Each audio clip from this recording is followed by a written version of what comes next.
하겠습니다. 하나님의 말씀 창세기 11장을 보겠습니다. 창세기 11장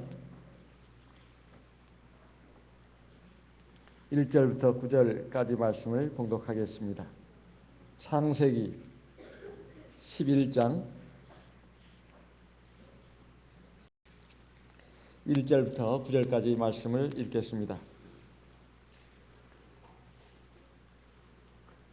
온 땅의 구음이 하나요 언어가 하나였더라.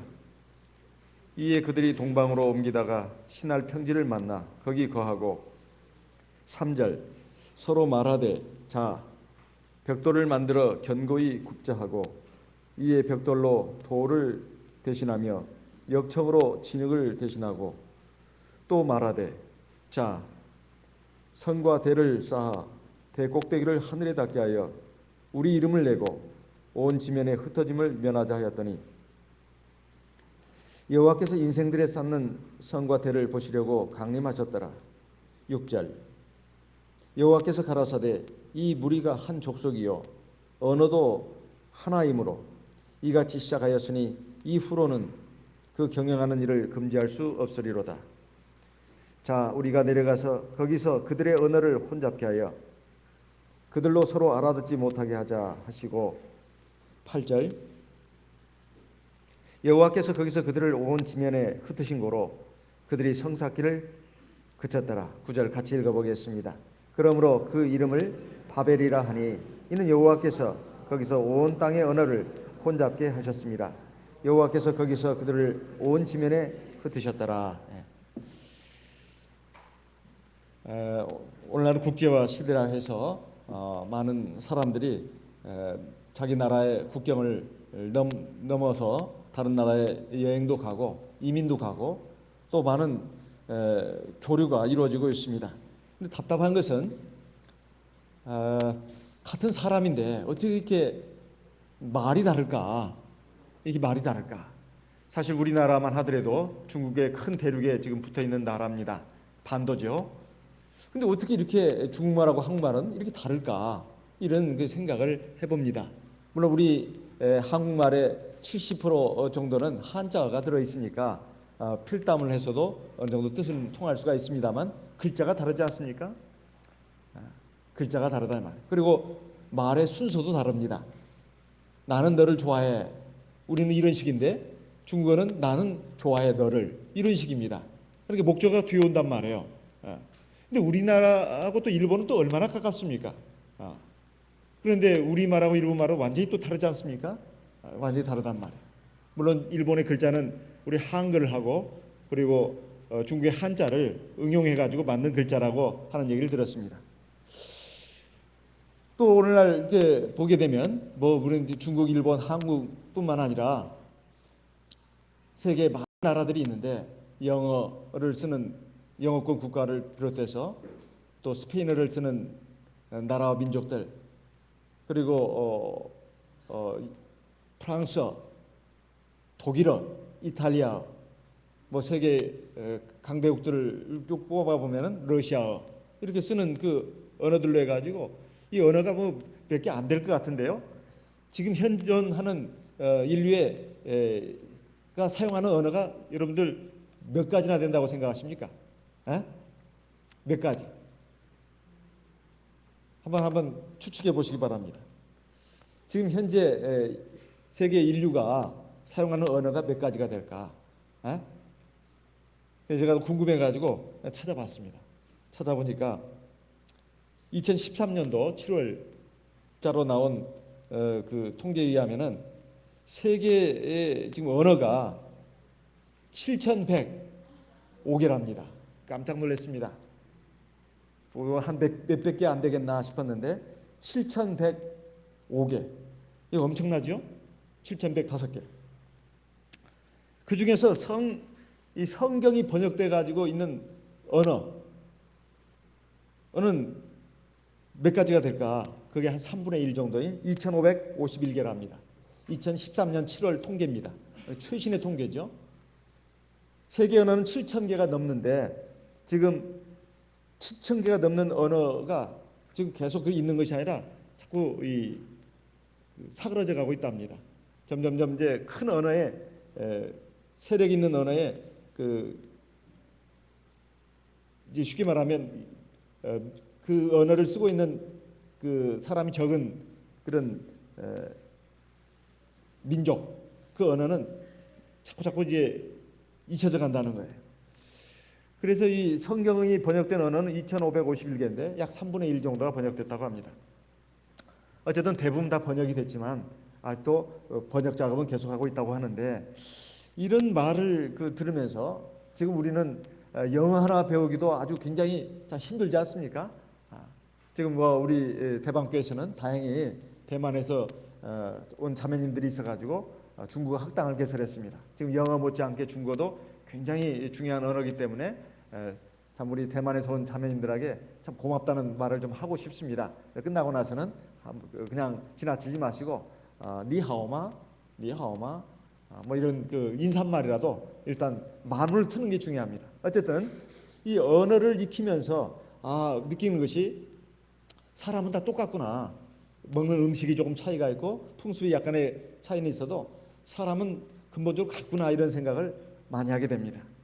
근데 이 언어가 다른 것 때문에 세계 각 나라에는 사실 언어 때문에 민족이 갈리는 겁니다. 오늘 나오는 이 말씀을 보게 되면 세상에 왜 이렇게 많은 민족이 생겼으며 그리고 많은 언어들이 생겼는가? 민족이 먼저 생겼고 그 다음에 나중에 언어가 생겼는가? 그게 아닙니다. 언어가 달라지면서 민족이 생긴 것이다. 이게 성경에서 하나님이 말씀하시는 내용입니다. 민족이 있고 그 다음에 언어가 생긴 게 아니고 언어가 달라지면서 민족이 갈라진 것이다. 이것이 바로 성경의 관점입니다.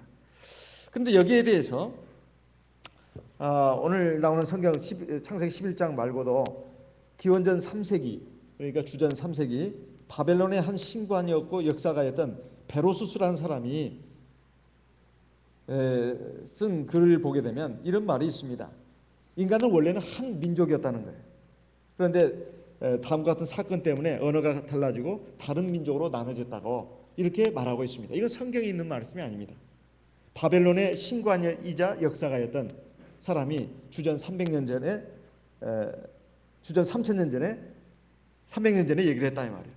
그러면서 그 사람이 쓴 그 기록의 내용을 보게 되면 최초의 사람들은 자신의 힘을 너무 믿어가지고 신을 경멸하고 자신이 신보다 위대하다고 생각했다. 이들은 오늘날 바벨론에 있는 곳에 높은 탑을 쌓았다. 이 탑이 하늘에 닿으려 할 때 갑자기 신이 있는 곳에서 바람이 불어오기 시작해가지고 탑을 무너뜨렸다. 탑의 폐허는 바벨이라고 이름이 붙여졌고 사람들은 이때까지 같은 언어를 사용했는데 신은 이들로 하여금 다른 언어로 말을 하게 만들었다. 이렇게 되어 있습니다. 그래가지고 원래는 한 민족이었다는 거예요. 그런데 이들이 말이 달라지니까 같이 살 수가 없어요. 그래가지고 서로 이제 뿔뿔이 흩어져가지고 이제 전 세계 곳곳으로 퍼져나갔는데 거기에 기후가 다르고 토양이 다릅니다. 그러면 나오는 음식물도 다르지 않겠습니까? 기후도 다르고 너무 뜨거운 곳에 사는 사람은 피부가 새까매지고 너무 또 추운 곳에 사는 사람은 피부가 하얗고 그리고 거기서 나오는 그 농작물도 다르고 또 사람이 먹거리도 다릅니다. 음식이 다르단 말이에요. 그러면서 이제 사람의 그 외형이 자꾸 변화가 돼가지고 오늘날의 민족이 된 것이 아닌가 저는 이렇게 추측을 합니다. 어쨌든 성경상의 말씀을 근거로 해서 본다면 온 땅의 구음이 하나였고 그리고 언어가 하나였다. 그리고 여기 하나님의 말씀을 보게 되면 6절에 여호와께서 가라사대 이 무리가 한 족속이요 언어가 하나이므로 이렇게 되어 있습니다. 원래는 한 족속이었다는 뜻입니다. 그래서 뭐 백인 또 백인종, 황인종, 흑인종 뭐 피부 색깔은 달라도 또 용어는 좀 차이가 있어도 사실은 근본적으로 같은 혈통이라는 거예요. 사도행전 17장에도 그렇게 기록되어 있는 말씀이 나옵니다. 원래는 한 혈통이고 한 족속이었다는 거예요.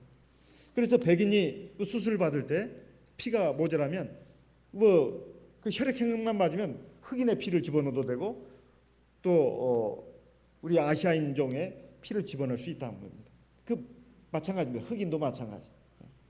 그리고 요즘 뭐 그 한국이 참 세계 이제 그 선진국의 대열로 들어가다 보니까 많은 나라에서 우리 한국으로 유학을 오고 또 여행도 오고 그래가지고 한국에 정착하는 사람이 많다 보니까 지금 한국에서 들어와 살고 있는 그 외국인들이 꽤 많은 걸로 되어 있습니다. 뭐 150만이 넘는다나요? 그래가지고 TV 프로를 간혹 보다 보면 이 코 큰 그 서양인들이 한국말 어떻게 잘하는지 뭐 미국에서 호주에서 또는 뭐 오스트리아에서 그리고 뭐 우즈베키스탄뿐만 아니라 뭐 다른 나라에서 온 그 외국인들이 한국말을 잘 배워가지고 이렇게 서로 이렇게 뭐 이야기하는 걸 보면은 아주 깜짝깜짝 놀랄 때가 있습니다. 저는 참 굉장히 흥미있게 봅니다. 어떻게 저렇게 한국말을 잘하나 싶으면서 어떻게 저렇게 우리하고 생각하는 것이 저렇게 똑같은가 아주 깜짝깜짝 놀랍니다. 그러면서 느끼는 것이 말이 참 같다면 얼마나 좋을까 그런 생각도 해보는데 말이 다르기 때문에 민족이 갈라지고 민족은 또 자기의 민족의 이익을 위해서 또 이렇게 살지 않습니까? 우리가 볼 때 일본은 굉장히 아주 나쁜 민족이잖아요. 그렇죠? 아주 나쁜 민족입니다. 그런데 엊그저께인가 뉴스 보도를 보니까 독도가 어느 나라 땅이냐 일본 사람을 놓고 통계 조사하니까 61%인가요? 그건 일본 땅이다 이렇게 나왔다는 거예요. 말도 안 되는 통계 조사를 한 거 아니겠어요? 일본 사람한테 일본의 그 관리가 통계 조사를 하면 당연히 이렇게 나오죠. 다행히 40% 정도는 이렇게 생각하지 않는다는 것이 참 다행입니다. 그나마 그 사람들은 양심이 있는 사람들이죠. 나머지는 양심이 없거나 아니면 뭘 모르거나 뭐 세뇌 교육 받았거나 어쨌든 간에 자기 민족 위주로 생각을 하다 보니까 서로 충돌이 일어나고 전쟁이 일어나고 또 성경에는 말세가 될수록 민족이 민족을 대항해서 일어난다고 이것이 점점점 빈도가 더 많아지고 더 치열해진다고 말세의 그 현상에 대해서 말씀하고 있습니다. 그래서 민족끼리 참 화합해서 산다고 하는 것은 쉬운 일이 아닙니다. 그 밑바탕에 뭐가 있느냐? 바로 언어가 있다 이 말이에요. 그래서 언어가 같을 수 있다면 얼마나 좋을까? 이런 생각을 할 때가 한두 번이 아닙니다. 정말 대만에 가서 1년간 있으면서 8개월 있으면서 처음에는 정말 머리에 쥐가 날라고 했습니다. 머리에 쥐가 난다는 표현을 막 그때 느꼈던 것 같아요. 이 말이 통하지가 않으니까 그리고 뭔가 외롭게 떨어져 있는 것 같은 느낌이 들면서 정신적으로 굉장히 힘들었습니다. 근데 3개월째 되는 어느 날 갑자기 막 그 설교가 들리기 시작한 거예요. 근데 순식간에 들리더라고요. 그래가지고 너무 기뻤던 기억이 납니다. 그렇다고 해서 다 알아듣는 건 아니지만은 거의 대부분 다 알아듣는 이 현상이 일어나면서 아주 참 기뻤던 기억이 나고 그러면서 이제 여러 가지 그 대만의 그 성도들의 신앙 그 세계의 그 생활의 내면을 들여다볼 수가 있었고 또 대만 총회의 여러 가지 행정이 어떻게 이루어지는가 그것을 좀 깊이 있게 살펴볼 수가 있었습니다. 이런 것이 참 언어가 통해야 가능하다는 것을 느낄 수가 있습니다. 지금 한국에 와서 생활하고 있는 대만 자매들 얼마나 힘들까 저 그 생각을 해봅니다. 외국에 가서 생활해 보니까 우리 대방교회 성도님들이 많이 기도해 주시겠지만은 특별히 좀 관심을 가지고 사랑으로 대해 주시면 참 감사하겠습니다. 간혹 집으로 초대해 가지고 이렇게 식사도 좀 대접한다면 얼마나 좋을까. 집에 들어오기는 좀 뭐하다면 밖에 나가서 좀 한두 끼 좀 사주시면 좋을 것 같다는 생각이 듭니다. 예배 시간에 이런 말을 해서 죄송합니다만 어쨌든 이 언어 문제가 상당히 중요한데 이 언어가 이렇게 세계 7,000개가 넘는 언어가 아마 그전에는 더 있었다고 합니다. 어떻게 이렇게 생기게 됐는가? 바로 오늘 성경에 나오는 바벨탑 사건을 통해서 나왔다는 겁니다. 그럼 왜 이렇게 바벨탑을 사람들이 건설하려고 했느냐는 거예요. 이것은 노아 홍수, 노아 시대에 하나님이 인류의 죄악에 대해서 심판하신 그 엄청난 지구적인 엄청난 사건이 있은 후에 나타난 최대의 사건입니다. 하나님이 인류의 죄악을 더 이상 눈뜨고 볼 수가 없었다 이 말이에요. 그래가지고 하나님이 드디어 물로 세상을 심판하기 전에 노아에게 방주를 지라고 했습니다. 노아의 방주는 약 120년에 걸쳐서 지은 것으로 추정하고 있습니다. 그 120년 동안 노아가 방주를 지면서 많은 사람들에게 회개하라, 그렇게 살면 안 된다, 하나님을 경외해야 된다고 아마 선포했지만은 아무도 그 말을 귀담아 듣지 않고 비웃고 멸시했다 이 말이에요. 그리고 방주를 짓는 노아를 오히려 아주 욕했다 이 말입니다. 그렇지만 하나님의 심판은 어김없이 이루어졌고 거기서 구원받은 사람은 노아의 8가족밖에 없었다 하는 거 우리가 잘 알고 있습니다. 그렇게 해가지고 노아가 이제 신천 신지에 새로운 하늘과 새로운 땅에 이제 펼쳐진 세계에서 인류 역사가 시작됐는데 지금 오늘 나오는 사람들은 다 노아의 후손들입니다.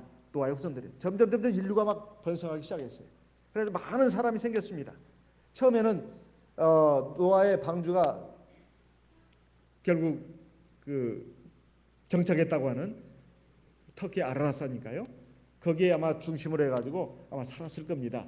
그런데 점점 사람이 많아지고 이제 점점 이렇게 그 주변을 이렇게 돌아다니다 보니까 오늘날의 이라크, 그러니까 메소포타미아 평원이 있는 유프라테스 강이 흐르는 그 메소포타미아 평원에 오니까 너무 좋은 거예요. 너무 좋은 거예요. 강이 흐르니까 이 천연의 요새 아닙니까?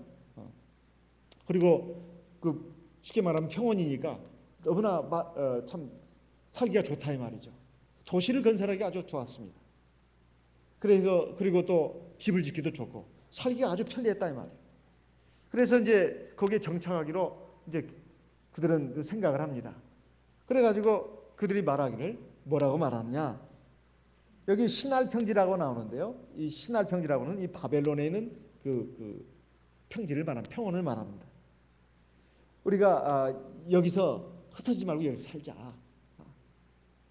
그러면서 그들은 이 성을 짓는 것을 이제 의논합니다.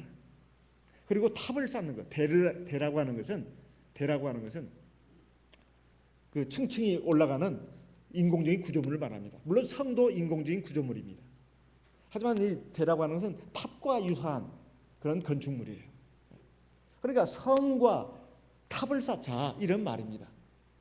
이것은 하나님의 말씀, 하나님의 약속, 하나님의 경륜에 정면으로 도전하는 것이고 그것을 거역하는 것입니다. 왜냐하면 하나님은 물론 세상을 심판하시고 노아 가족이 이제 구원 받고 나서 새로운 땅으로 나왔을 때 그들은 먼저 하나님께 제사를 드렸습니다. 예배를 드렸습니다. 근데 하나님이 노아의 제사를 받으시고 약속하신 것이 있습니다. 내가 다시는 세상을 인간의 죄악 때문에 물로 심판하는 일은 없을 것이다. 이렇게 약속을 했어요. 창세기 9장에 나와 있습니다. 다시는 내가 물로 세상을 심판하지 않을 것이다. 자, 창세기 9장 말씀을 한번 보겠습니다. 8절 하나님이 노아와 그와 함께한 아들들에게 일러 가라사대 내가 내 언약을 너희와 너희 후손과 너희와 함께한 모든 생물 곧 너희와 함께한 새와 육축과 땅의 모든 생물에게 세우리니 그랬습니다.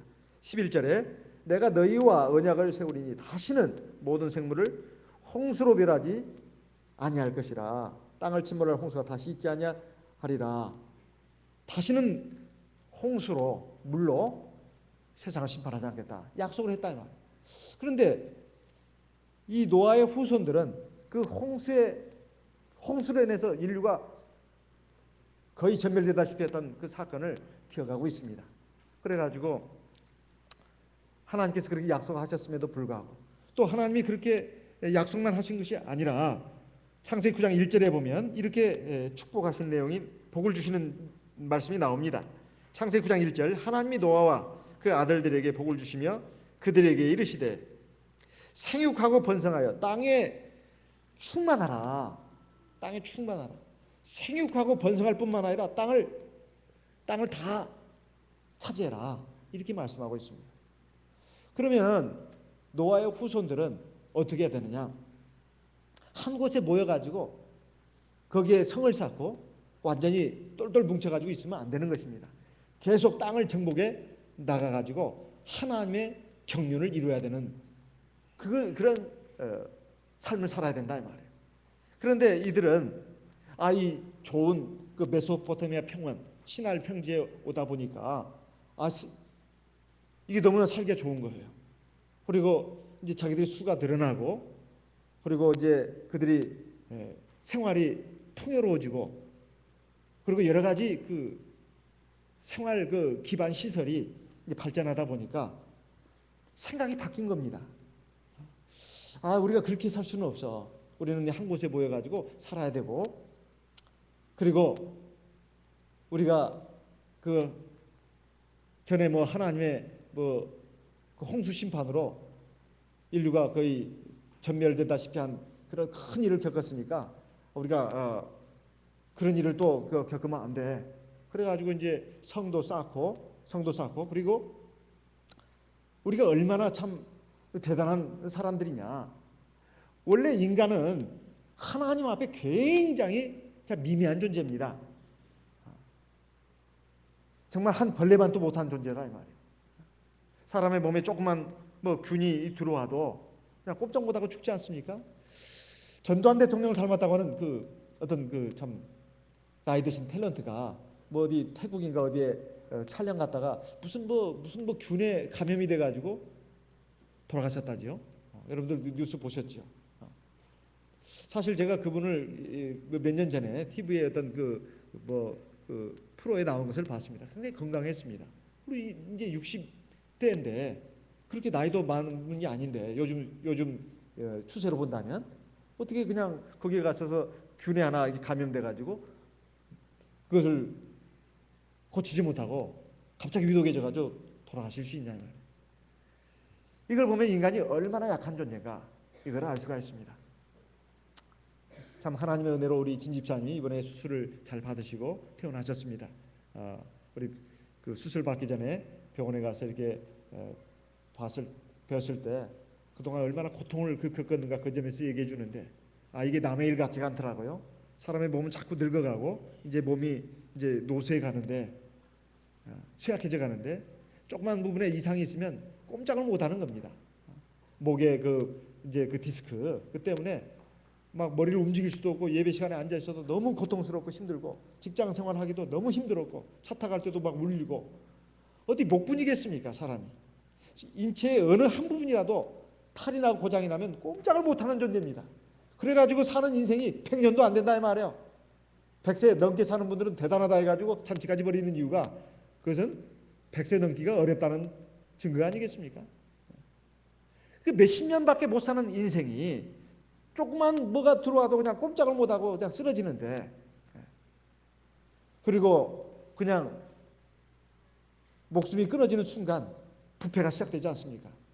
이렇게 형편없는 그리고 아주 미약한 존재가 하나님 앞에서 겸손해야 되는데 생활이 넉넉해지니까 풍요로워지니까 안정되니까 교만한 생각이 들었고 어리석은 생각이 들었고 허영된 생각이 들었다는 겁니다. 인간이 참 그렇게 어리석은 존재다 이 말이에요. 생활이 풍요로워지고 걱정 의심이 없고 모든 것이 편리해지면은 마음에 교만한 생각, 어리석은 생각 그리고 허영된 생각이 일어나게 되어 있습니다. 그 최초의 사건은 사실은 에덴 동산의 아담과 하와가 했지만은 노아 홍수 이후로 최초의 사건은 뭐냐? 바로 이 바벨탑 사건입니다. 그들이 이제 생활이 넉넉해지고 여유로워지고 그리고 이제 아무 불편이 없어지다 보니까 그리고 모든 것이 발전하다 보니까 이제는 자기 자신에 대해서 교만한 생각이 들었다 말이에요. 어느 정도 발전했는지 아십니까? 여기 보면은 3절에 서로 말하되 자 벽돌을 만들어 견고히 굽자 하고 이에 벽돌로 돌을 대신하여 역청으로 진흙을 대신하고 우리가 볼 때는 이건 아무것도 아닌 일입니다. 그러나 당시 수천 년 전에 이것은 엄청난 사건이었습니다. 왜냐하면 그 당시까지 사람들이 집을 질 때 물론 그 전에는 이제 움막집이다 또는 동굴에 들어가 살았다 땅을 파고 그 움막을 씌우고 사는 걸 움막집이라고 하죠. 그다음에 동굴에 들어가서 산다거나 이런 형태의 집에서 점점 발전해 가지고 이제 돌을 쌓아 가지고 집을 이제 짓기 시작했다 이 말이에요. 근데 돌이라고 하는 것이 그렇지 않습니까? 크기가 일정하지 않잖아요. 모양도 제각각이지 않습니까? 그러니까 돌을 이렇게 쌓아 가지고 거기에 진흙을 이렇게 묻혀 가지고 벽을 쌓고 담을 쌓고 거기에 지붕은 뭘로 이제 덮는다 하더라도 이게 높이가 한정이 있는 거예요. 돌 가지고 진흙을 이렇게 진흙으로 이렇게 붙인 진흙을 일종의 돌과 돌을 붙여주는 접착제로 쓰는 겁니다. 이게 한계가 있는 거예요. 근데 벽돌을 발명했다? 이건 엄청난 진보입니다. 벽돌은 모양과 크기가 일정하다 이 말이에요. 그리고 벽돌을 붙여주는 그 접착제가 뭐냐? 과거에 돌과 돌을 이어주는 접착제는 진흙이었습니다. 근데 그보다 더 강한 접착제를 그들이 발견하게 됐는데 바로 뭐냐? 아스팔트 길을 그 포장을 하는 그 재료로 쓰이는 역청 이것을 그들이 발견하게 됐다 이 말이에요. 그래가지고 그것을 이제 벽돌과 벽돌 사이에 붙이다 보니까 아주 견고한 그 구조물이 될 뿐만 아니라 높이 살아나갈 수가 있었다 이 말이에요. 높이 살아나갈 수가 있었습니다.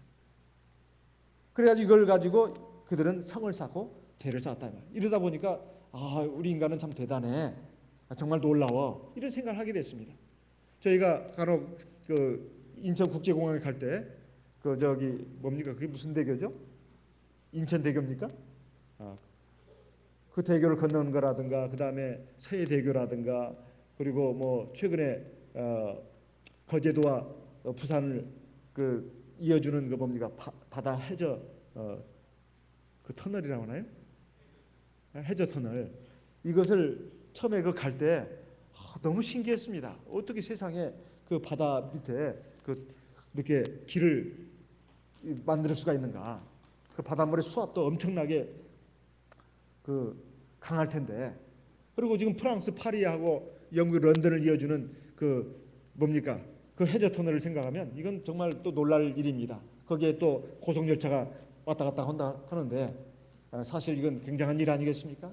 인간의 그 기술을 생각해 보면 이건 정말 어마어마한 일입니다. 또 달나라에까지 우주선을 쌓아 보내고 이것은 벌써 오래된 일입니다. 이런 것들을 생각해 본다면 인간의 그 지혜가 참 뛰어나다, 이것을 느낍니다. 그런데 이렇게 이제 이 당시에 이것을 이런 건축술을 발명하게 됐을 때 인간은 상당히 교만해지고 어리석어졌다 이 말이에요. 그래가지고 그들이 생각한 것이 뭐였느냐? 우리가 성을 쌓고 그리고 탑을 쌓아서 하늘에 닿게 하자. 그럼 이 탑이 뭐냐? 탑이 뭐냐? 이 성경에는 이제 그 바벨이라고 이름을 붙였기 때문에 바벨탑이라 우리가 이제 이름 붙이고 있는데요. 사실 이 바벨탑을 그 역사가들이 그 탐사하기 시작했습니다. 그래가지고 그것을 찾아냈다는 거예요. 그래가지고 최근에 우리나라 그 교육방송 EBS 방송에서 그 중동 지역이 얼마나 위험합니까? 그래가지고 특별히 이라크 그 정부의 허락도 받고 또 미군들 그 호의도 받으면서 그 지역을 탐사해가지고 그 3부작으로 다큐멘터리를 만들었다고 합니다. 그것이 상당히 잘 만들어가지고 뭐 외국에 또 팔기도 하고 이랬다고 하는데 저는 본 적은 없습니다. 그냥 인터넷에서 확인만 했을 뿐입니다. 그런데 그 전에도 그 바벨탑을 탐사하는 그 일들이 쭉 있어 왔습니다. 그래가지고 바벨탑을 처음 발굴한 사람은 독일의 콜데바라고 하는 사람인데 1913년에 그 바벨탑이 있던 장소를 발견했고 거기서 점토판을 발견했다는 것입니다. 그 점토판에 의하면은 이건 틀림없이 바벨탑이라고 추정되는 탑이었다는 거예요. 그래가지고 많은 학자들이 거기에 대해서 거의 인정해 주다시피 했습니다. 7층 높이로 쌓았는데 그 지하의 맨 밑반의 기반이 한 120m, 약 120m. 그리고 높이는 약 50m. 높이는 약 50m. 어떤 기록에 하면 여기 높이가 한 90m라고 나와 있네요. 90m. 그 7층으로 해가지고 이제 점점 피라미드 형식으로 올라가는 형태의 단을 쌓았다는 것입니다. 이것을 바벨탑이라고 하는데 그쪽 그 바벨론 지역에서는 지구라트라고 한다고 합니다. 지구라트. 이 지구라트가 한 30개 정도가 발견됐다는 거예요. 그러니까 이 바벨탑으로 추정되는 지구라트 말고 이 바벨탑도 일종의 그 지구라트 중에 하나라는 거예요. 근데 이게 바벨탑보다는 규모가 작지만은 그런 그 형태의 그 탑들이 그걸 지구라트라고 하는데 그것이 약 30여 개 정도가 발견됐다고 합니다. 근데 거기에 지구라테에서 발견된 서탑에 의하면, 서판에 의하면 이 지구라테에 대해서 이렇게 기록된 내용이 나온다고 합니다. 지구라테의 건설로 하늘의 모든 신들이 분노하였다. 그래서 어느 날 밤 한 신이 내려와서 이들의 작업을 방해하였다. 결국 이 건설 작업은 중단되었고 인간들은 서로 다른 언어를 가진 채 뿔뿔이 흩어졌다. 이것은 성경에 있는 내용이 아닙니다. 그 지브라트가 있는 그 바벨론 지역에서 발견된 하나의 서판에서 나온 글귀라고 합니다. 지브라트의 건설로 한데 모든 신들이 분노했고 어느 날 밤 한 신이 내려와가지고 이들의 작업을 방해했고 결국 이 건설 작업은 중단되었고 인간들은 서로 다른 언어를 가진 채 뿔뿔이 흩어졌다. 이렇게 나온다는 거예요. 그러니까 성경의 이 바벨탑 얘기는 절대 사람이 만들어낸 동화 같은 얘기, 신화 같은 얘기가 아니라는 겁니다. 실제적으로 있었고 또 그 바벨탑을 발견했지만 그 훼손돼서 있는 것을 발견했고 우리나라 교육방송 EBS 방송국에서 가서 그걸 취재해가지고 그걸 또 이제 그 많이 무너졌지만 이제 뭡니까? 요즘 컴퓨터 그래픽이 아주 발달했잖아요. 그래가지고 뭐 입체 모형으로 이렇게 됐을 것이다. 이렇게 추정하는 그러한 것이 나와 있다고 합니다. 그 바벨탑의 그 맨 밑바닥층에 거기에서 그 쉽게 말하면 그 규모라든가 뭐 재료 이런 것들이 어떻게 사용됐는가 이런 것들이 기록이 되어 있다고 합니다. 여기서 우리가 이제 아는 것은 바벨탑에 대해서 뭐 얼마나 뭐 공부를 하자 이런 말이 아닙니다. 왜 하나님 앞에 이 바벨탑을 지은 것이 하나님 앞에 범죄가 됐고 하나님은 거기에 대해서 징벌을 하셨는가? 그리고 징벌의 그 내용 가운데 하나가 바로 다른 언어를 가지게 했고 결국 이 탑을 건설한 사람들로 하여금 뿔뿔이 흩어지게 했다는 것인데 사실 이들이 가진 뭐가 잘못됐길래 무슨 의도가 잘못됐길래 하나님의 진노를 받게 됐는가 하는 것입니다. 그것은 바로 여기 말씀에 나온 대로 4절에 자 성과 대를 쌓아 대 꼭대기를 하늘에 닿게 하자.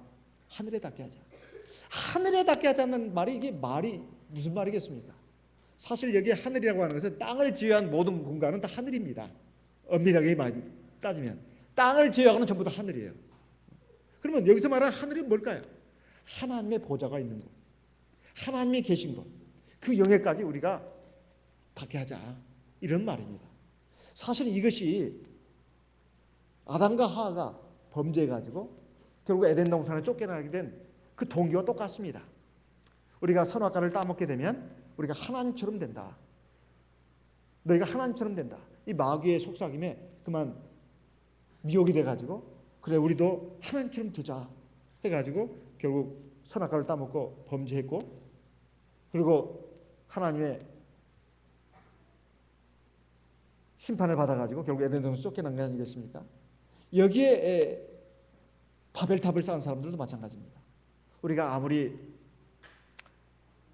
생활이 여유롭고 그리고 건강하고 그리고 우리가 아무리 많은 발전을 이룬다 하더라도 인간은 피조물에 불과합니다.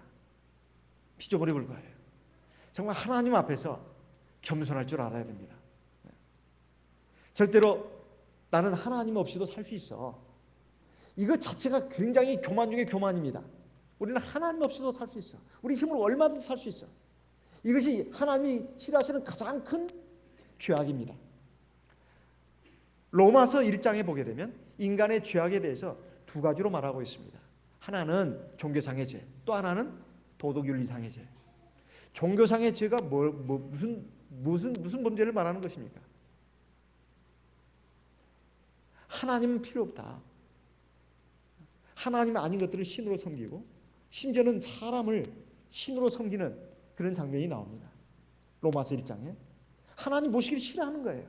이것이 인간의 가장 큰 죄악 중의 죄악입니다. 그래서 사실 우리는 지금 하나님 믿는 백성으로 있으니까 사실 우리는 해당할 사항이 없다고 이렇게 생각할 수 있습니다. 세상에 많은 사람들이 하나님 모시기를 싫어하고 그저 인간의 육체의 욕심을 따라서 현세를 살아갑니다. 하지만 우리들은 하나님을 경외하는 백성들이다 이 말이에요. 그렇지만 우리가 하나님을 경외한다고 하면서 우리 모든 삶의 영역에 있어서 하나님을 전적으로 믿고 의지하고 있습니까? 모든 범사에 그를 인정하고 하나님을 경외하고 하나님을 의지하고 있냐 이 말이에요. 어떤 부분은 하나님을 경외하고 의지하면서 하나님 의지해봐야 소용없어요. 기도해봐야 소용없어요. 사람이 때가 되면 다 이루어지게 돼 있는 거예요. 꼭 하나님 모든 문제를 놓고 하나님 의지해야 되나요? 이것도 사실은 교만이 들어있는 거예요. 자기 생각, 자기 의지, 자기 지혜, 능력을 믿고 의지하는 겁니다. 우리가 하나님 앞에 쉬지 말고 기도하라. 사람이 무슨 뭐 로봇인가? 뭐 사람이 뭐 기계인가?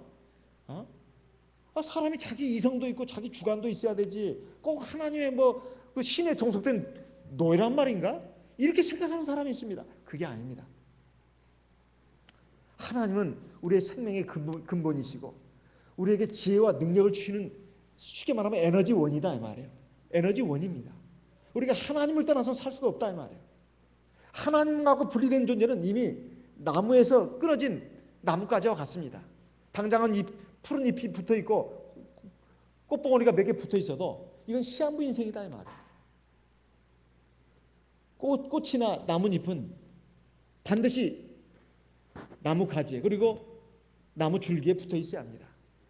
그래야 생명의 에너지를 받을 수가 있고 양분을 받을 수가 있습니다.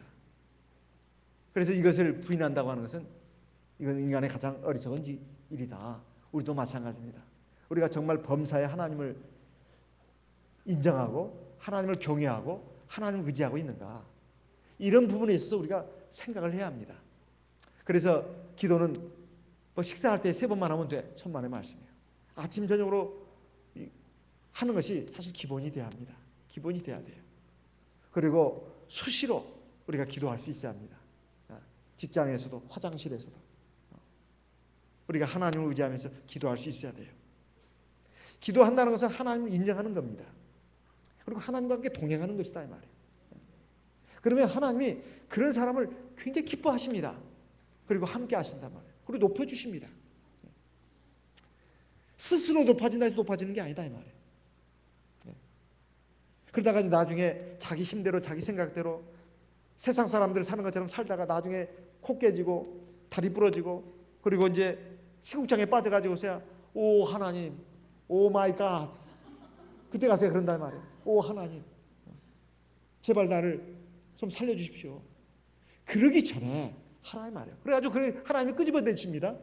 울며 부르지니까 끄집어내주면 처음에는 잘 나갑니다. 그러다가 조금 있다 보면 그래 내가 그때는 뭐가 될 만한 거 된 것이지 뭐 꼭 기도해가지고 된 것이냐, 또 이렇게 된다 이 말이에요.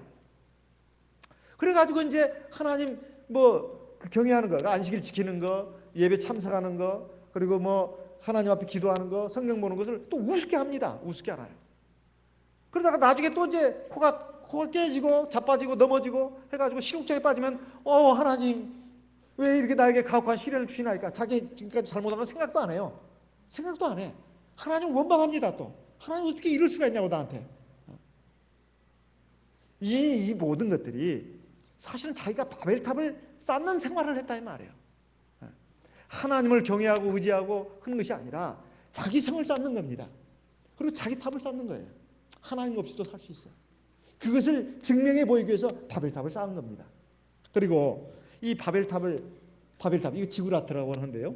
바벨론 지역에서는 이게 대를 쌓는다는 것이 탑을 쌓는 것인데 그 위에 뭐가 있느냐? 제단이 있었다는 겁니다. 당시에 그 바벨론 사람들이 섬기는 그 신 중에 그 달신이 있었는데 나나라고 하는 달신이 섬기는 제단이 있었다는 거예요.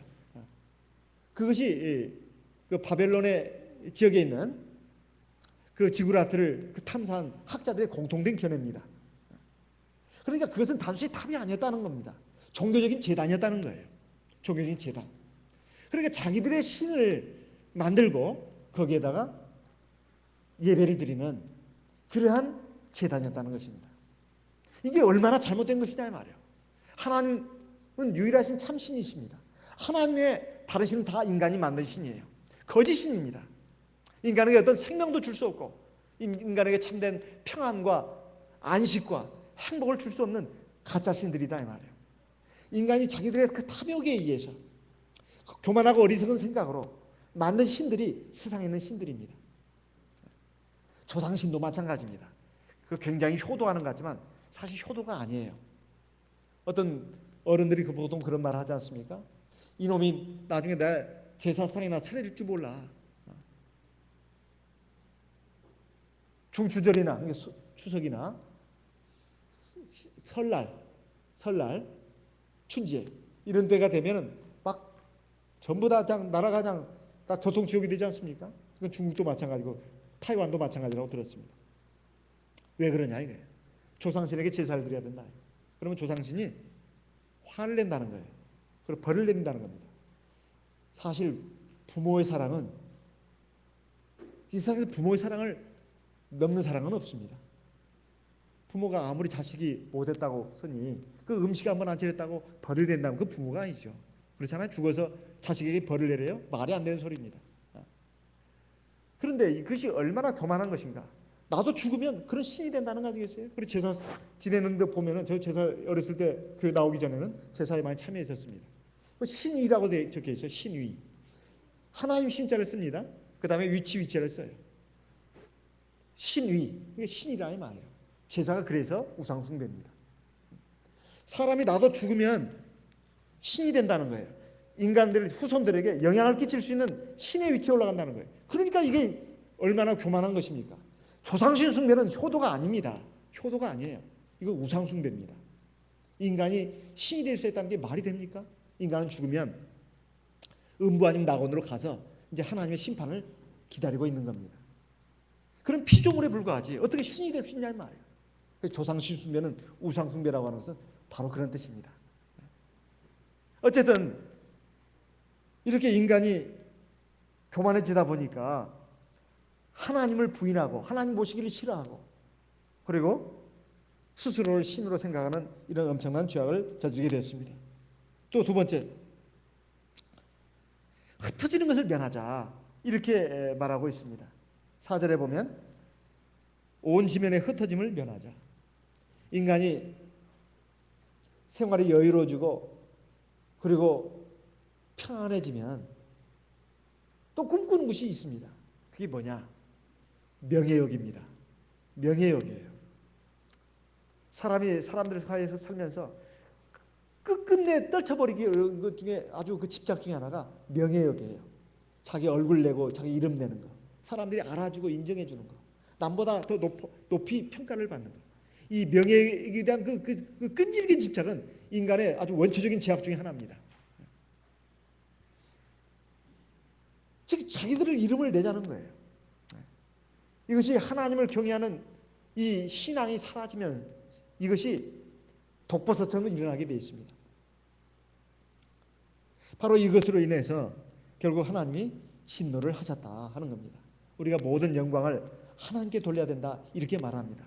순수한 신앙, 성숙한 신앙을 가진 사람은 내가 이름 없이 녹아지는 눈이 되고 썩어지는 거름이 되더라도 상관이 없습니다. 그저 하나님께 감사할 뿐이에요. 하나님 내게 감사하고 그저 내가 보답하는 그런 이 기회를 주신 것만 해도 얼마나 감사한가. 상은 나중에 하나님 나라에서 받는 것입니다. 그런데 우리는 이 세상에서 사람들에게 인정받고 대우받고 높임받고 이것을 말로는 다 그건 잘못됐다고 말합니다. 눈만 뜨면 그건 잘못됐다고 다 말해요. 그런데 정작 자기 자신이 거기에 덫에 걸려 있는 경우가 많이 있습니다. 그러다 보니까 경쟁하게 돼 있고 시기질투하게 됐다 이거예요. 그리고 비방하게 돼 있고 그런 명예욕이 있기 때문에 남보다 내가 인정을 못 받고 남이 나보다 더 인정을 받으면 그게 마음이 좋지가 않습니다. 기쁘지 않다 이 말이에요. 실제로 내가 잘하고 있는데 상대방 못했는데 상대방 인정받는 경우도 있어요. 그래도 배가 아픈 참 괴로운 경우도 있습니다. 이것조차도 사실은 참된 신앙에 그것이 퇴색했기 때문에 그래요. 바로 이런 그 마음으로 성과 대를 쌓으려고 했으니 하나님의 진노를 받을 수밖에 없었습니다. 세 번째는 흩어지지 말고 우리가 한 곳에 모여 살자. 이건 하나님의 뜻이 아니었습니다. 하나님의 약속, 하나의 주신 복을 갖다가 하나님의 경륜을 거역하는 것입니다. 하나님이 인간의 이런 심사를 봤을 때 우리가 뭉치면 살고 흩어지면 죽는다, 이런 마음으로 모여가지고 우리가 견고히 똘똘 뭉쳐야 하나님도 우리를 어떻게 하지 못할까 아닌가, 그리고 또 모든 재난도 이겨낼 수 있을 것이다. 아마 이들은 이렇게 생각했는지도 모릅니다. 그리고 우리가 이렇게 서로 이렇게 같이 모여 있으면은 힘이 돼가지고 어떠한 그 어려움도 다 극복할 수 있다. 아마 이렇게 생각했을 수도 있습니다.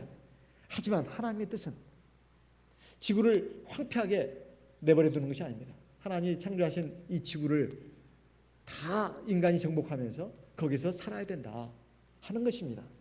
그런데 그렇게 내버려 두면 다 이제 황무지가 되고 결국 쓸모없는 땅들로 전락해 버리고 말 것입니다. 이 하나님의 말씀과 뜻을 거역하고 나가는 이 인생, 하나님이 내버려 둘 수가 없었습니다. 그래서 하나님은 그저 이 사람들을 갖다가 그냥 징벌을 내리신 것이 아닙니다. 5절에 보니까 여호와께서 인생들에 쌓는 성과 대를 보시려고 강림하셨더라. 하나님이 위에서도 다 보시는데 어찌 밑에까지 내려오실 필요가 있겠습니까? 이것은 하나님이 그만큼 무슨 심판을 하시는 데 있어서 대단히 심사숙고하시고 그리고 신중하시다는 것을 우리 인간들의 안목에서 표현하고 있는 내용입니다. 실제로 내려오셨죠.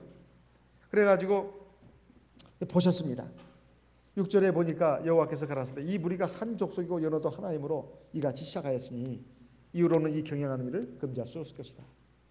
이 바벨탑을 쌓는 것만 가지고 하나님이 이 사람들을 다 죽이겠다고 하면은 하나님이 정말 너무나 엄하시고 사랑과 자비가 없는 하나님으로 또 이렇게 결국 될 것이고 인류 역사는 아마 거기서 끝났을 것입니다. 근데 하나님은 사랑이 많으시고 자비와 긍휼이 풍성하신 하나님이십니다. 그래가지고 이 악한 일을 막아야 되겠다. 그 막는 방법이 뭔가? 그들의 혼을 혼잡케 해야 되겠다. 7절에 보면 자 우리가 내려가서 거기서 그들의 혼을 혼잡케 하여 그들로 서로 알아듣지 못하게 하자. 여기 우리라고 되어 있는데 하나님이 뭐 몇 분이 있는 것이 아닙니다. 하나님은 한 분이지만 이걸 존엄의 복수라고 한다는 건 이미 말씀을 드렸습니다. 하나님은 원래 한 분이라 이거예요. 내려가서 이 복수 동사 쓴 게 아닙니다. 단수 동사를 썼다 이 말이에요. 이 존엄의 복수라고 합니다. 이건 히브리어의 독특한 어법이라고 하는 거 말씀을 드렸습니다. 이건 하나님이 굉장히 신중하게 생각하는 걸 말합니다. 우리도 그렇지 않습니까? 우리가 어떤 일을 중요한 일을 한다고 할 때 속으로 생각하고 상의하잖아요. 내가 어떻게 해야 되지?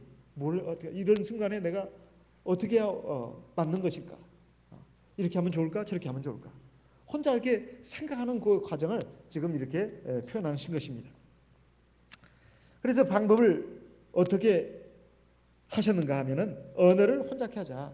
그래서 서로 알아듣지 못하게 하자. 그래야 이들이 결국은 하나가 돼가지고 결국 이 잘못된 일을 완성하는 것을 막을 수 있겠다. 하나님은 이렇게 판단을 하셨습니다. 그래가지고 언어가 달라지게 했어요. 그래야만 범죄가 전염되는 것을 막을 수가 있어요. 저는 이 세계 인류 역사를 이렇게 쭉 보게 되면 이렇게 나라와 민족이 다 갈리고 그리고 언어가 다르다고 하는 것이 참 이게 하나님의 뜻이 있다 이런 생각이 듭니다. 만약에 언어가 하나라고 할 것 같으면 어떤 문제가 생겼을까요? 아마 거대한 권력이 나타나가지고 상당히 뭡니까? 폭압, 폭정 이것이 시달리게 될 수도 있고 또 하나 이 범죄가 급속도로 또 좋은 것도 전염이 많이 되지만 나쁜 것도 막 전염 그 속도가 굉장히 빠르게 그리고 광범위하게 펼쳐졌을 것이라는 거예요. 인간의 죄악이 급속도로 퍼졌을 것이라는 겁니다. 오늘날은 무슨 음악은 그 세계 공통 언어라고 하지 않습니까? 그래서 음악은 서로 이렇게 그 소리만 듣고도 우리가 같이 즐길 수 있습니다. 근데 가사는 못 알아듣잖아요. 가사는.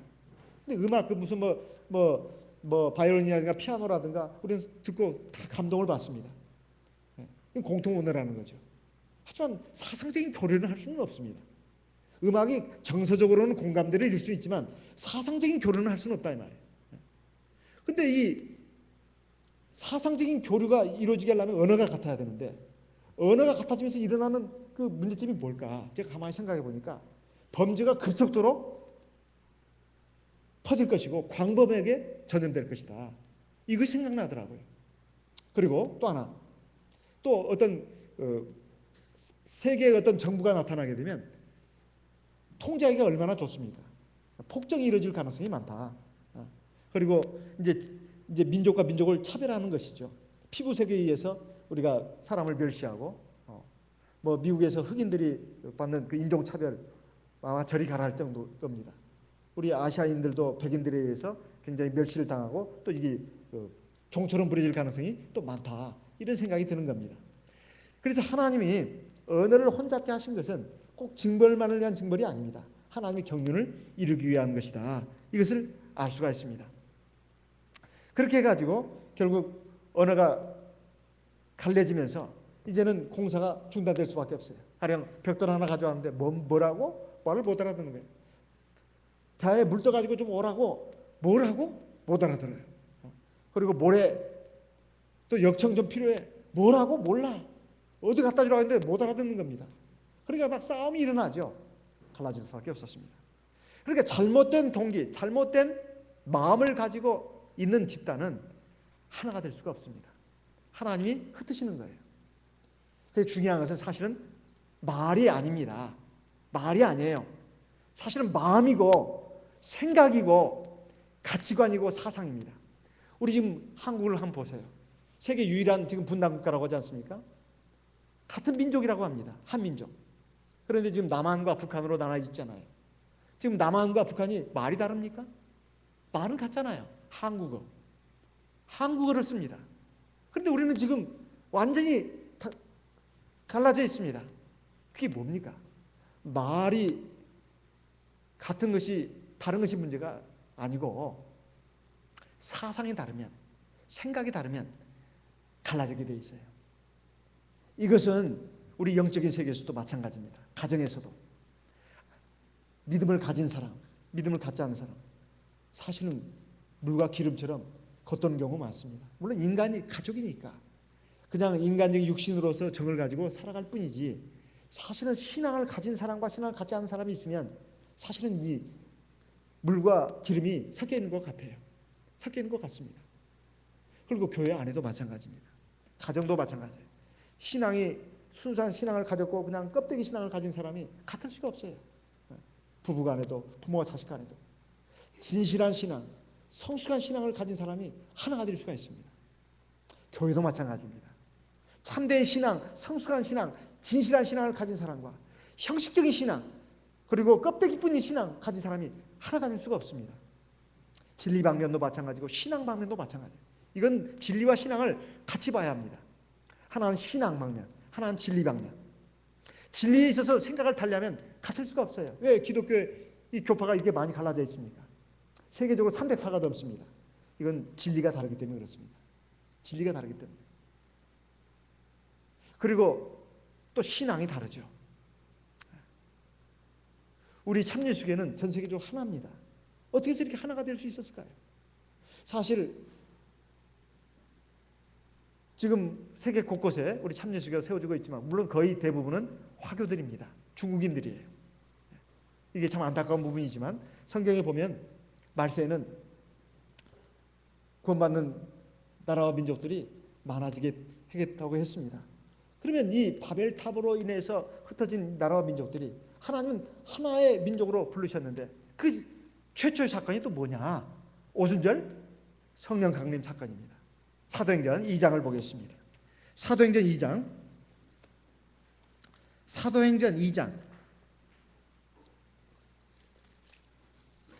1절, 사도행전 2장 1절 부터 4절까지 우리 같이 읽어보겠습니다. 사도행전 2장 1절부터 4절까지 같이 읽겠습니다.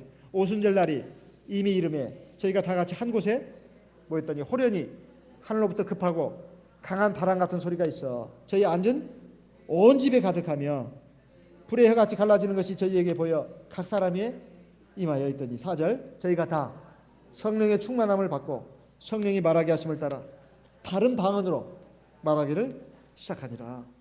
여기에 보면 다른 방언 그랬는데 방언 이것은 혀의 말이라고 되어 있습니다. tongues 혀의 말. 혀가 움직여서 내는 혀소리라고 되어 있어요. 글로사라고 되어 있습니다. 헬라어로는. 근데 보통 세상에 많은 다른 언어들은 뭐라고 그러냐? 디알렉토스라고 합니다. 디알렉토스. 6절에 보니까 5절 6절에 그때 경건한 유대인이 천하 각국으로부터 와서 예루살렘에 우거하더니 6절 이 소리가 나매 큰 무리가 모여 각각 자기의 방언으로 제자들이 말하는 것을 듣고 소동하여 가로되 이 어찌 일이냐? 여기에 방언은 디알렉토스입니다. 이것은 세상에 있는 언어들이에요. 그러니까 성령 받아서 혀소리를 말했는데 거기에 모인 거기 구경 나온 많은 경건한 유대인들이 그것을 자기 나라 말로 자기가 사는 지역의 말로 들었다는 것입니다. 하나님이 통역을 해주신 것이죠. 그래가지고 이 최초의 이 한 언어로 하나가 되는 사건이 바로 오순절날 성령 강림 사건으로 일어났다 이 말이에요. 저희 교회 대방교회는 참 굉장히 좋은 위치에 있습니다. 우리 타이완에서도 오지만은 중국에서도 그리고 뭐 영국에서도 뭐 저기 말레이시아에서도 인도네시아에서도 오고 이러지 않습니까? 또 동부교회는 뭐 저 호주에서도 우리 형제들이 다녀갔다 오더라고요. 이렇게 보게 되면 사실 우리 그 각 나라 민족이 모여서 이렇게 예배를 드린다고 할 때 우리가 하나일 수 있는 이유가 뭡니까? 성령 받아서 방언을 말하는 것 때문에 하나인 거 아니겠습니까? 우리가 대만에서 온 자매들도 왜 우리 자매처럼 그 가깝게 느껴지고 아무 허물이 없이 느껴지냐 이 말이에요. 바로 우리가 성령을 받아서 똑같은 언어, 방언을 하게 있기 때문에 그렇습니다. 이것이 얼마나 중요한 것인지 몰라요. 한 영, 하나님의 영을 받아서 같은 언어를 말한다고 하는 것은 한 민족이 되는 것을 말하는 겁니다. 근데 이 방언이 이게 하나님이 주신 새 언어입니다. 그래서 새 방언이라고 말하는 거예요. 마가복음 16장에 보게 되면 믿는 자들에게는 이런 표적이 따른다고 했습니다. 마가복음 16장 16절 말씀. 마가복음 16장 16절. 믿고 세례를 받는 사람은 구원을 얻을 것이요 믿지 않는 사람은 정죄를 받으리라. 17절 같이 읽겠습니다. 믿는 자들에게는 이런 표적이 따르리니 곧 저희가 내 이름으로 귀신을 쫓아내며 새 방언을 말하며. 하나님 믿는 참된 백성이라면 표적이 있어야 합니다. 그 뭐냐? 성령 받아서 방언을 말할 수 있어야 돼요. 이 방언은 기이한 언어라고 제가 가진 성경에는 그 밑에 이렇게 토를 달아놨습니다. 해석을 달아놨어요. 기이한 언어, 아주 신비스러운 언어라는 거죠. 대만에 타이완에 삥똥짜오회가 있습니다. 영동교회가 있는데 그 설립되고 얼마 되지 않았을 때 전도자가 거기에 담임 전도자가 없었습니다. 말씀이 굉장히 아주 기갈된 상태에 있었어요. 대만은 한복자가 교회를 몇 개를 이렇게 만든 경우가 많습니다. 근데 신도가 얼마 없었어요. 근데 아버지와 아들이 있는 그 신도가 있었는데 기도를 했습니다. 근데 아들이 성령으로 이제 방언 기도를 하는데 아들의 방언 기도를 아버지가 알아들었습니다. 두 사람이 같이 기도하는데 아버지도 성령으로 방언 기도하고 아들도 성령을 의지해서 방언 기도하는데 아들이 방언 기도하는 것을 아버지가 알아들었어요. 후에 아버지가 그 내용을 말했습니다. 네가 방언 기도할 때 내가 그걸 알아들었는데 그것은 성경에 욥기에 나오는 말씀이었다. 욥에 관한 말씀이었다. 이거 말했습니다. 그러니까 아들이 뭐라고 했냐면 그 맞다고. 나도 그 방언 기도하면서 이 방언 기도가 뭔지를 내가 알아들었다고. 이렇게 말했습니다. 후에 전도자가 왔습니다. 와가지고 그 아버지와 아들의 간증을 들었어요. 그러니까 그것은 성경에 있는 내용이라고 이렇게 확인해 줬습니다. 이것은 대만의 총회장이셨던 대만 총회 린 펑라이 장lao 임봉래 장로님이 증언해 주신 내용입니다. 그리고 또 하와이로 간 한 여자 집사님이 계셨습니다. 아마 대만에서 간 여자 집사님이겠죠. 이분은 영어를 못했습니다. 그래가지고 마침 이 집사님이 이제 설교를 하게 됐는데 방언으로 설교를 했다는 것입니다. 참 특이한 일이죠. 방언으로 설교를 했대요. 근데 신도들이 말입니다. 하와이 교회에 있는 신도들이 그 방언으로 한 설교를 알아들었다는 거예요. 영어를 할 수 있는 사람은 영어로 알아듣고, 광동어, 광동 중국어로 구사할 수 있는 사람들은 광동 중국어로 알아듣었다고 합니다. 이건 참 신기한 일 아니겠습니까? 우리 대방교에서도 그런 일이 있었습니다. 1986년도에 대방교회 아마 안식일 저녁 예배였던 것 같습니다. 미국의 오순절교회 개통에 신도들 한 10여 명이 참석을 했습니다. 그래가지고 그때 아마 양요한 장로님이, 양요한 목사님이 여기 한국에 아마 오셨을 때라고 저는 기억을 합니다. 그래서 서로 진리에 관한 토론을 하고 또 교제도 나눴습니다. 그래가지고 예배를 같이 이제 드리게 됐는데, 기도하는 가운데 미국인 두 분이 있었습니다. 그 멕시코계 처녀 그리고 백인 신도가 있었는데, 그들이 예배 마치고 나서 이런 말을 했습니다. 누가, 이 대방교 신도 중에 누가 우리를 위해서 영어로 축복 기도를 했다는 겁니다. 그래서 누구냐고 가르치니까 저 사람인 것 같다고. 그러면서 우리 교회 지금 현재 여기 앉아 있는 자매님 중에 친척되는 어떤 형제분을 지적을 하더래요. 그런데 그분한테 물었습니다. 당신이 형제가 여기 오순절 교회에서 온 이 사람들을 위해서 축복 기도를 했습니까? 영어로 그것도. 저는 영어를 못하는데요. 그냥 저는 방언 기도로 그들을 축복했을 뿐입니다. 하나님께서 저들을 복 주시라고 이렇게 그냥 방언 기도만 했다는 거예요. 그런데 그 사람들은 영어로 알아들은 겁니다. 영어로. 하나님이 통역을 하신 것이죠. 하나님, 지금 고개를 끄덕거리시는 분이 있는데 아마 그걸 기억을 하시는 것 같네요. 그분의 그 친척분 때는 형제분이라고 합니다. 저는 그분이 누군지를 모르겠습니다. 한번 예배 끝나고 한번 물어봐야 되겠네요. 이게 방언 통역의 역사가 일어난 것입니다. 우리 대방교에서도 일어났던 일입니다. 자, 그래서 우리가 성령으로 하나가 되는 것입니다. 성령으로 같은 언어를 쓰면서 하나가 될 수 있는 거예요. 성령만 받으면 하나가 되는 건 아닙니다. 성령을 받아도 그냥 무기만 갖추고 있는 것에 불과합니다. 우리가 성령을 받았다고 하는 것은 기도하는 것을 말합니다. 성령을 받아서 기도를 해야 우리가 하나가 될 수 있습니다.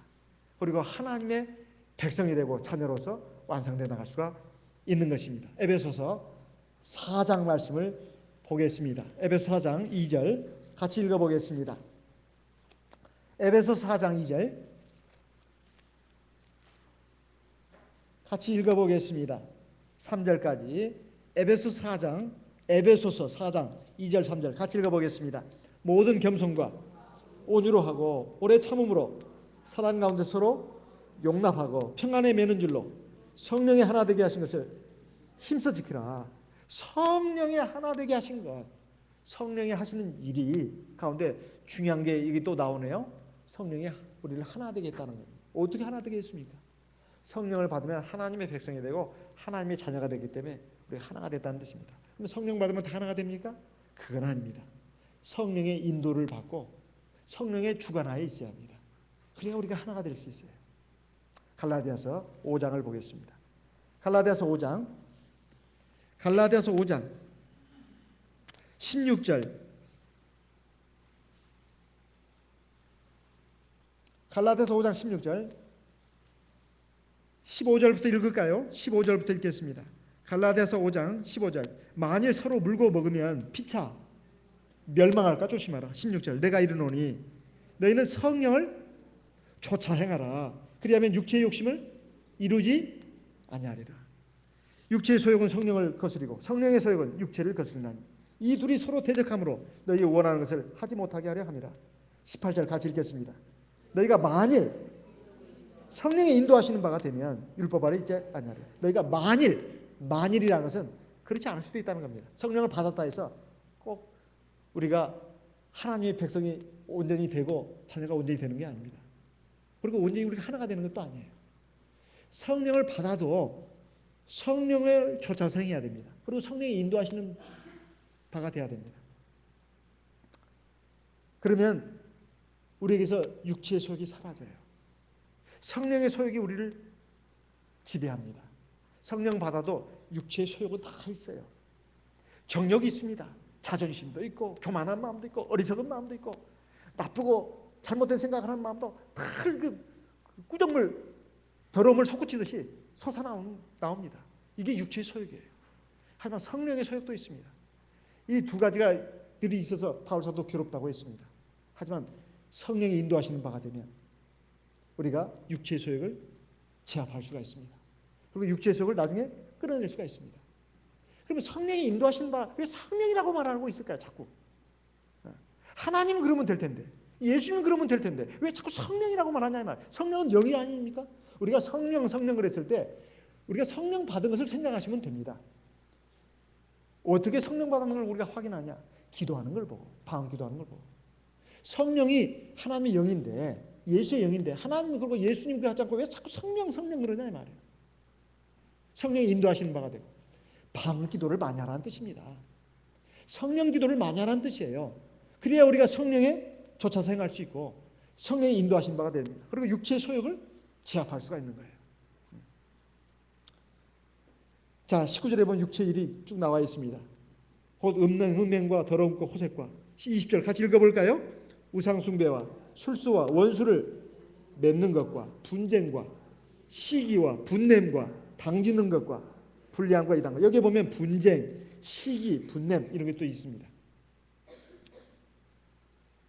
20절 투기와 술 취함과 방탕함과 또 이와 같은 것들이다. 전에 너에게 경계한 것같이 경계하노니 이런 일을 하는 자들은 하나님의 나라를 유업으로 받지 못할 것이다. 아무리 물과 성령을 거듭났어도 이렇게 살면은 절대 하나님 나라에 못 들어갑니다. 어젯밤에 제가 말씀을 드렸습니다.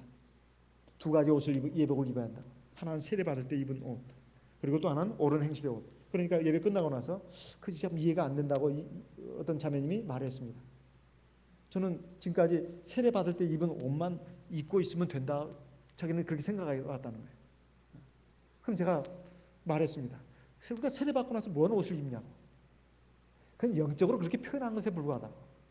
우리가 세례받으면 의의 옷을 입는다는 것은 사실은 영적으로 상징적으로 표현한 말입니다. 세례받고 나서 우리가 실제 뭔 옷을 입는 게 아닙니다. 우리가 하나님의 의로 옷 입는다는 뜻이죠. 의롭게 된다는 말입니다.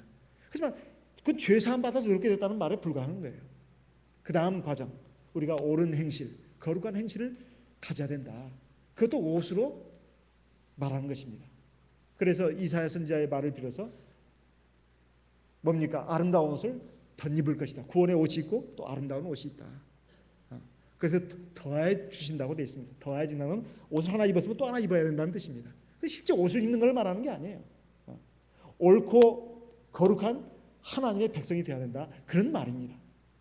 근데 이것이 우리 힘으로 되냐 이 말이에요. 우리에게 육체 소욕이 있는데 그러니까 성령을 의지해야 됩니다. 성령만 의지해서 되는 건 아니에요. 하나님의 말씀이 있어야 합니다. 하나님의 말씀을 늘 먹어야 되고 그 말씀을 우리가 성령을 기도를 통해서 그 말씀이 내 피가 되고 살이 되도록 해야 합니다. 그러면 육체의 정욕은 사라지고 성령의 열매가 맺히게 됩니다. 22절에 보면 오직 성령의 열매는 그러면서 쭉 나오지 않습니까? 24절에 보면 갈라디아서 5장 24절에 그리스도 예수의 사람들은 육체와 함께 그 정과 욕심 십자가에 못 박았느니라. 25절 같이 읽겠습니다. 26절 만일 우리가 성령으로 살면 또한 성령으로 행할지니 헛된 영광을 구하여 서로 격동하고 서로 투기하지 말지니라. 성령을 자꾸 강조하고 있는데 우리가 성령을 쫓아 행하고 성령의 인도하신 바가 되려면 뭘 많이 해야 된다고요? 에? 우리가 성령을 쫓아 행하고 성령의 인도하신 바가 되는 삶을 살려면 뭘 많이 해야 된다고요? 성령 기도를 많이 해야 된다. 방언 기도를 많이 해야 된다. 우리가 귀에 못이 박히게 듣고 있지만 참 실천은 잘 안 되고 있는 부분 중에 하나입니다. 하지만 이렇게 계속 강조하는 이유가 있어요. 광고도 그렇더라고요.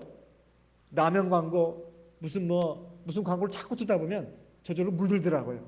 이 중요한 말은 제가 이 대방교 심화는 한 계속 말할 겁니다. 계속. 그래야 제 기도 들어가요. 너는 입으로는 기도 많이 하라고 가르치면 너는 기도 잘 안 하네? 이러면 안 되잖아요. 저와 여러분을 위해서 이 기도를 해야 합니다. 우리 대방교가 지금 굉장히 참 옳은 방향으로 가고 있다고 생각합니다. 예배 전에